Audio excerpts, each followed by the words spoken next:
got some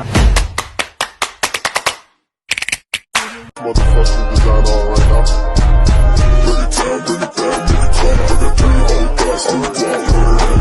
Bank Indonesia atau Negara-negara BI ASEAN sepakat terus memperluas transaksi antara kerjasama Tiongkok dan transaksi Indonesia uang lokal yang kini bisa bagi menggunakan negara rupiah mitra. dan juga yuan. Implementasi kebijakan Perluasan ini tersebut dilakukan semakin untuk mengurangi mengurangi porsi ketergantungan dolar Indonesia AS dalam dengan transaksi mata uang perdagangan dolar global. Amerika Serikat. dan koordinasi Hal erat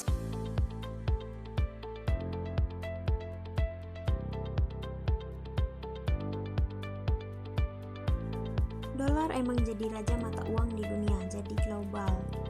Dari standar emas membuat dolar jadi mata uang fiat yang nggak dipick up oleh apapun.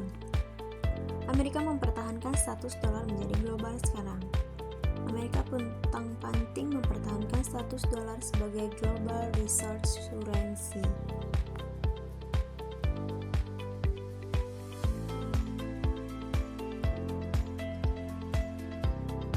Nah, keuntungan bagi negara yang meninggalkan dolar adalah dapat mengurangi ketergantungan terhadap mata uang asing dan membentuk kebijakan moneter yang lebih independen. Dengan memiliki mata uang sendiri, negara dapat mengendalikan kebijakan fiskal dan moneternya sesuai dengan kebutuhan domestiknya tanpa terlalu dipengaruhi oleh fluktuasi nilai tukar dolar.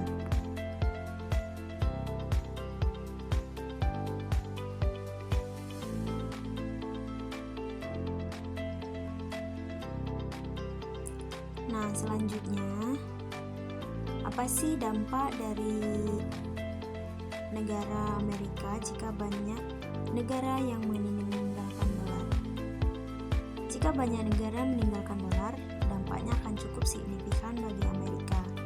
Negara tersebut akan kehilangan statusnya sebagai mata uang cadangan global yang dominan. Ini dapat merusak kekuatan ekonomi Amerika dan mengganggu stabilitas finansialnya.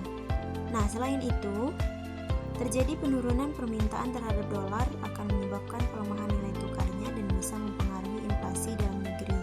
Oleh karena itu, Amerika mungkin perlu mengambil langkah-langkah untuk mempertahankan relevansi dan daya tarik mata uang di pasar internasional.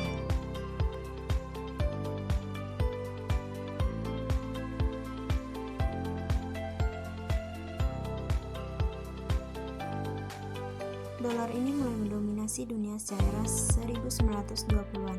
Usai menggeser pound sterling Inggris, jika kita melihat ke belakang ada beberapa faktor yang menjadi penyebab dolar Australia begitu dominan. Di antaranya dolar Australia, Amerika Serikat paling banyak digunakan dalam perdagangan global hingga superpowernya sebagai negara dengan ekonomi terbesar. Kedua, pusat pasar keuangan dunia dan geopolitik dunia, namun status king dolar mulai menghadapi tantangan dalam beberapa tahun terakhir ini. Banyak negara yang memiliki melakukan dedolarisasi atau meninggalkan dolar karena alasan stabilitas ekonomi. Kita ambil contoh negara yang bergabung dalam aliansi BRICS atau Brazil, Rusia, India, China, dan Afrika Selatan. Mereka mulai beralih menggunakan mata uang sendiri maupun yuan dalam transaksi perdagangan mereka. Indonesia juga mulai berupaya meninggalkan dependensi terhadap dolar dengan cara menggencarkan lokal garansi transaction atau LCD di negara ASEAN. Pendeknya, LCD adalah kerjasama yang bertujuan untuk mempercepat proses transaksi dalam sistem pembayaran.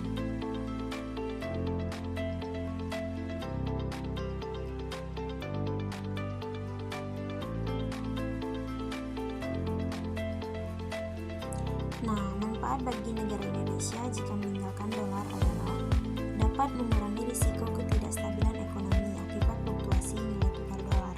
Selain itu, negara dapat memperkuat kedaulatan ekonominya dengan memiliki mata uang yang kuat dan dapat digunakan untuk transaksi internasional.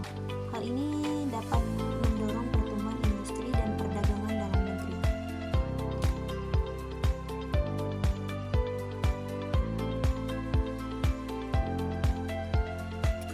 Manfaat dedolarisasi bagi Indonesia ada 4. Yang pertama, meningkatkan stabilitas rupiah. Yang kedua, menciptakan hubungan dagang dengan negara mitra. Yang ketiga, memangkas biaya perdagangan. Yang keempat, kegiatan ekspor impor semakin untung.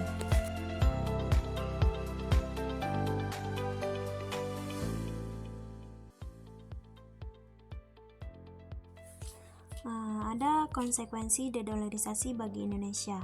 Yang pertama itu mata uang lokal sulit digunakan untuk melakukan transaksi perdagangan.